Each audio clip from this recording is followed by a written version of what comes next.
ከሶስት ዩኒቨርሲቲዎች በሱስ ምክንያት የተባረረውና ፊዚክስ የሚያስጠናው ዳኛቸው ሻምበል አሁን እኔ ዌይትን ፊል አደርገዋለሁ ዛሬ በኦንላይን ፊዚክስ በማስተማር ዝነኛ የሆነው ዳኛቸው ወይንም ተማሪዎቹ በሚጠሩት ስሙ መምህር ዳኒ እስከ 8ኛ ክፍል ድረስ ትምህርት መቀበል አይችሉም ከሚባሉ ልጆች መካከል አንዱ እንደነበር ይናገራል። ሁሌም በትምህርታቸው የተሻሉ ተማሪዎችን ሲያገኙ እንዴት እንደሚያጽኑ ይጠይቅ እንደነበር ያስታውሳል። በአንድ ወቅት ከክፍል አንደኛ የሞታውን ጓደኛውን እንዴት ጎበዝ መሆን እንደሚቻል ሲጠይቀው የአሳ ዘይት ጠጥቶ እንደሆነ ይነግረዋል። ሞከረው፣ ለውጥ የለም። ሌላኛው ጓደኛው ደግሞ ጠዋት ሜዲቴት ስለማደርግ ነው ትምህርት የሚገባኝ አለው። እርሱንም ሞከረ፣ አልተሳካም። አንድ በጣም የምወደው ጓደኛ ነበረኝ። እርሱ ደግሞ ተኳንዶ ስለምሰራ ነው አለኝ። እርሱ ስራ ግራ እጄ ተሰብረው መጣው። ጎበዝ ለመሆን ብዙ ሞክሬ ነበር ግን አልተሳካልኝም ይላል። የመጀመሪያና መለስተኛ ሁለተኛ ደረጃ ትምህርቱን ሲያስታውስ ዳኛቸው ከባልንጀሮቹ እኩል ቀለም እንዲዘልቀው እንደተመኘ 8ኛ ክፍል ደረሰ። አባቱ በጥበቃ ሰራተኝነት በሚሰሩበት የግል ትምህርት ቤት ውስጥ በነጻ የመማረው ዳኛቸው 8ኛ ክፍልን ከጓደኞቹ ኮርጆ 96% ማምጣቱን ያስታውሳል። አባቱ በልጃቸው ውጤት ፈነጠዙ። በጓደኞቹ መካከል ሰው በተሰበሰበበት አቅፎ እያሽከረከሩ በእርሱ መኩራታቸውን በውጤቱ መደሰታቸውን ነገሩት። ዳኛቸው ውጤቱ እንዴት እንዳመጣ ስለሚያውቅ ደነገጠ። አባቱ ከፍተኛ ውጤት ማምጣቱ ሰምተው አቅፎ ሲያሽከረክሩት እስከዚያ ድረስ አባቴን የሚያስደስተው ያኔ መማር ነው ብዬ አስቤ አላውቅም ይላል። አባቱ የጥበቃ ስራቸውን ሲሰሩ በትምህርት ቤት ውስጥ የተለያዩ ስራዎችን በመስራት ያግዛቸው እንደነበር የሚናገረው ዳኛቸው ፈገግ ይላል እንጂ እንደዚያ ደስ ስለው አይቼ አላውቅም ይላል። አባቱ ተማሪዎች መካከል አይናችን በእንባ ተሞልቶ አቅፎ ሲያሽከረክሩት አባቱን ስለማስደሰት ብቸኛው የፍጥነት መንገድ ትምህርት መሆኑ ገባው። የአመቱ ትምህርት ተከፍቶ 9ኛ ክፍል እስከገባ ድረስ በድሬዳዋ ከተማ በሚገኝ ቤተ መጻሕፍት ጠዋት እየሄደ ማንበብና ማጥናት ጀመር። ሂሳብ ነው መጀመሪያ ማጥናት የጀመርኩት የሚለው ዳኛቸው የተለያዩ የሂሳብ ስሌቶችን እንዳዲስ መቀመር ያዘ። በወዳጆቹ እጅ ሲሽሞነሙኑ ያያቸው ቁጥሮች ታዘዙት። አይኑ ላይ ብዥታና ግርታ ይፈጥሩ የነበሩ ስሌቶች ያለ ችግር ይቀምራቸው ገባ። የክረምቱ ወራት አልቆ 9ኛ ክፍል ስገባ ሂሳብ ቀሎኝ ስለነበር ጥሩ ውጤት ማምጣት ሲጀምር ትምህርት ይገባኛል እንደኔ እስክል ድረስ ጥሩ ውጤት ማምጣት ጀመርኩኝ ይላል። ዳኛቸው ለመጀመሪያ ጊዜ 9ኛ ክፍል የመጀመሪያው መፈቀ ዓመት 3ኛ በመውጣት አጠናቀቀ። 9ኛ ክፍል ስገባ ነቃው የሚለው ዳኛቸው ከዚያ በኋላ ትምህርት ላይ ጠንክሮ መቀጠል አንዱ የህይወት አካል ሆነ። ከሶስት ከፍተኛ ትምህርት ተቋማት የተባረረው ዳኛቸው ሻምበል ውልደትና እድገቱ በድሬዳዋ ሲሆን እስከ 12ኛ ክፍል ትምህርቱን ያጠናቀቀው ብስራተ ገብርኤል ትምህርት ቤት ነው። በ2007 ዓ.ም የ12ኛ ክፍል መልቀቂያ ፈተና 515 በማምጣት አዲስ አበባ ዩኒቨርሲቲን ተቀላቀለ። በአዲስ አበባ ዩኒቨርሲቲ የሜካኒካል ምህንድስና ትምህርት ክፍል 1 ዓመት ከ6 ወር ቢማርም በ3 ተጠምዶ ትምህርቱን ማጠናቀቅ ሳይችል ቀረ። ወደ ቻይና የመሄድ እድል ያገኘው ዳኛቸው ሳንዙ ከተማ ውስጥ የፔትሮሊየም ኢንጂነሪንግ ትምህርቱን ሲከታተል አሁንም ያለበት ሱስ ሳንካ ሆነው ለሁለተኛ ጊዜ ቻይና አንዡ የምትባል ከተማ የኮምፒውተር ሳይንስ ለመማር ሄዶ ዳኛቸው አሁንም ሱስ ትምህርቱን በአግባብ መቀጠል አላስቻለውም። ከሶስት የከፍተኛ ትምህርት ተቋማት በሱስ ምክንያት የተባረረው ዳኛቸው አዲስ አበባ ጎዳናዎች ላይ የተወሰኑ ወራት ቆየ። ድሬዳዋ እያለው ከቤት ትምህርት ቤት የሚል ልጅ ነበርኩኝ የሚለው ዳኛቸው ከቤተሰብ ተለይቶ ወደ አዲስ አበባ ስመጣ ግን ሁሉንም ነገር መሞከር ያምረኝ ነበር ይላል። ከዚያ ስጋራ፣ ጫት እየቆየ ደግሞ የተለያዩ አደንዛዥ እጾችንና መጠጥን መጠቀም ጀመረ። ቻይና የትምህርት እድል አግኝቶ በሄደበት ወቅት ከሱስ ወጥቶ ትምህርቱ ላይ ለማተኮር ለራሱ ቃል ቢገባም ከራሴ ጋር ስለተጣበቀ አልቻልኩም ይላል። ቻይና ዩኒቨርሲቲዎች ውስጥ ሳለ በዙሪያው ያለ ገደብና ከልካይ ሲጃራ የሚያጨሱ ሰዎች ሲመለከት ከ3 ቀን በላይ ከሱሱ ተነጥሎ መቆየት አልሆነለትም። በቻይና ቆይታው በነበረበት ሱስ ምክንያት በፖሊስ ቁጥጥር ስር ውሎ ለ10 ቀን ከታሰርኩ በኋላ ነው ወደ ኢትዮጵያ የተመለስኩት ይላል። ዳኛቸው ቤተሰቦቹ ከቻይና መመለሱን እንዲያውቁ አልፈለገም። ስለዚህ ሰፊው አዲስ አበባ አንድ ጎዳና ጥግ ተሸሽጎ መቅረቱን መረጠ።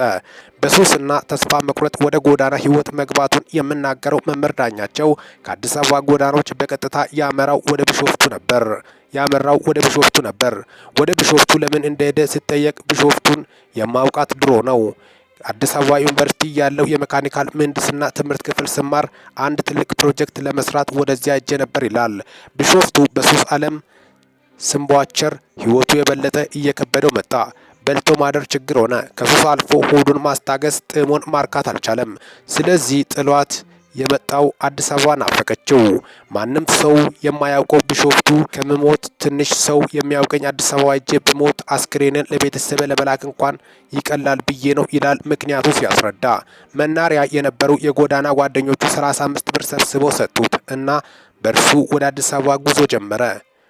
የህይወት አቅጣጫ ለውጥ ጅማሮ።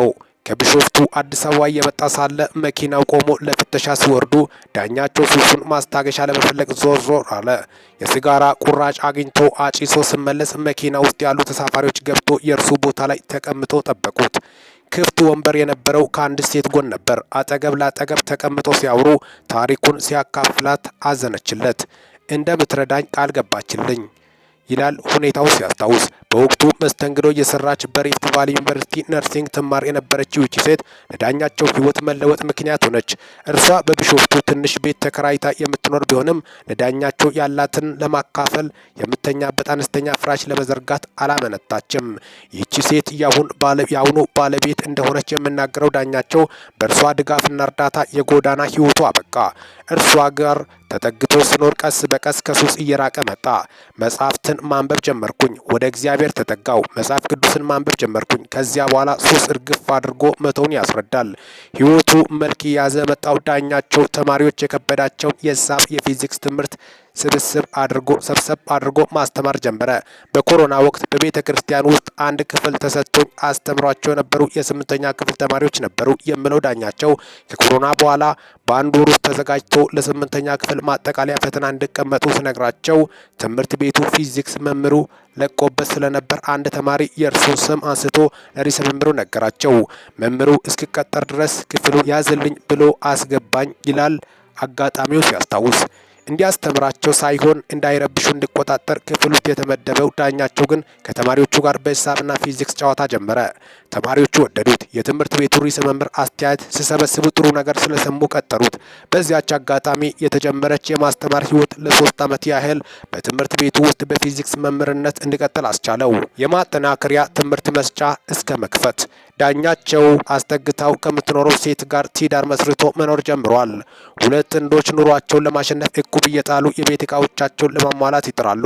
ዳኛቸውና ባለቤቱ ይጥሉት የነበረው 9000 ብር እቁብ ሲደርሳቸው ቁም ሳጥን ለመግዛት ቢያስቡም የማጠናከሪያ ትምህርት ቤት ለመክፈት ወስኖ ቤት ተከራዩ። ለ3 ዓመታት በመምህርነት ተቀጥሮ ከምሰራበት ትምህርት ቤት ለቆ በቢሾፍቱ ከተማ ስኩል ኦፍ ማይ ሲድ የሚባል የማጠናከሪያ ትምህርት መስጫ ተቋም ከፈተ። የማጠናከሪያ ትምህርት ተቋሙን በ16 ተማሪዎች ነበር የጀመረው። ከ16 ውስጥ ደግሞ የሚከፍሉት 6ቱ ብቻ ሲሆኑ 10ሩ ተማሪ ደግሞ በነፃ ማስተማር ጀመረ። ዋነኛው የኛ ዓላማ ማገልገል ነበር የሚለው ዳኛቸው በ3 ወር ውስጥ የተማሪዎች ቁጥር ወደ 80 ማደጉን ይናገራል። ዳኛቸው በአንድ ክፍል የጀመረው የማጠናከሪያ ትምህርት የተማሪዎቹ ቁጥር እያደገ መምጣቱን ተከትለው ወደ 3 ክፍል አሳደገው። በልጅነቱ ከቤተሰቦቹ ጋር ይኖር የነበረው በአንድ ክፍል መሆኑን የሚናገረው ዳኛቸው ለማጥናት ሲፈልግ እነርሱ ላይ ሌሊቱን ሙሉ እያበሩ ማጥናት ስለሚጨንቀው ሌላ ሰፈር ያሉ ጓደኞች ጋር በመሄድ እያደር ያጠና እንደነበር አልረሳም። በቂ የማንበቢያ ስፍራ የሌላቸው እንደርሱ በዝቅተኛ የኑሮ ደረጃ በሚገኝ ቤተሰብ ውስጥ የሚያድጉ ተማሪዎች እንዲገለገሉበት በሚል የማጠናከሪያ ትምህርት በሚሰጥበት ህንፃ ላይ አንድ 24 ሰዓት ግልጋሎት የሚሰጥ ቤተ መጻሕፍት አደራጀ። ቢሾፍቱ ላይ በነበረው የማጠናከሪያ ትምህርት መስጫ ወደ 14 ሰዎችን ቀጥሮ ያሰራ እንደነበር ያስታውሳል። ተማሪዎቹ ከፊዚክስ ውጪ ሌሎች የሳይንስ ትምህርቶችን ኬሚስትሪ፣ ባዮሎጂ፣ ሂሳብና እንግሊዝኛ ይማሩ ነበር። ቢሾፍቱ ማጠናከሪያ እየሰራ እያለ ማስተማር አትችልም ተብሎ ተዘጋበት። በዚህ ወቅት በመንግስት ትምህርት ቤት ውስጥ ከመደበኛው ትምህርት ሰዓት ውጪ መማሪያ ክፍል ጠይቆ በበጎ ፈቃደኝነት ልጆችን ማስጠናት ጀመር። ፊዚክስ እያስተማረ በማህበራዊ ሚዲያዎች ላይ የተለቀቁት ቪዲዮዎች የተቀረጹት በዚህ ወቅት መሆኑንም ይናገራል። ቢሾፍቱ ላይ ከ2000 በላይ ተማሪዎችን አስጠኝቻለሁ የሚለው ዳኛቸው በ2016 ዓ.ም ወደ 45 የሚጠጉ ተማሪዎች ለ4 ተከታታይ ወራት ከፈተና በፊት በማስጠናት ወደ ዩኒቨርሲቲ መግባታቸውን ይናገራል። ከነዚህ መካከል 20 ያህሉ አዲስ አበባ ዩኒቨርሲቲ ያወጣውን ፈተና ወስዶ በማለፍ መግባታቸውን ጨምሮ ተናግሯል። ማስተማር ጥሪ ነው። ዳኛቸው ከ9ኛ ክፍል ጀምሮ ፊዚክስን አጥብቆ ይወድ ነበር። ከልጅነቱ ጀምሮ ሌሎችን ማስጠናት ደግሞ ባህሪው መሆኑን ይናገራል። የሁለተኛ ደረጃ ተማሪ ያለም ሆነ በዩኒቨርሲቲዎች ውስጥ ተማሪዎች የከበዳቸውን ነገር ቀለል አድርጎ ማስረዳት ተስቶ እንደነበር ያስታውሳል። የማስተማር ጉጉቱ ከድሮም ውስጤ ነበር፣ ግን አስተማሪ ይሆናለሁ የሚል እምነት በፍጹም አልነበረኝም፣ እቅዱም አልነበረኝም። አባቱ ግን ያለውን ሰዎችን የማስረዳት ትጋትና ተስቶ ተመልክቶ መምህር ብትሆን ብዙዎች ከስር ይማሩ ነበር ይሉት ነበር። ዳኛቸው የሚያስተምራቸው ልጆች ውጤት ስመለከት ያገኘውን ተቀባይነት ስመዝን እስከ መጨረሻው የህይወት ፍጻሜው ድረስ እያስተማረ መቀጠል እንደምፈልግ ይናገራል። አሁን ጸሎቴ ሁሉ ሞቴንም አስተምሬ ስወጣ ቢያደርገው የምለው ዳኛቸው የማስተምረው ለገቢ ምንጭ፣ ለኑሮ፣ ለመተዳደሪያ አይደለም።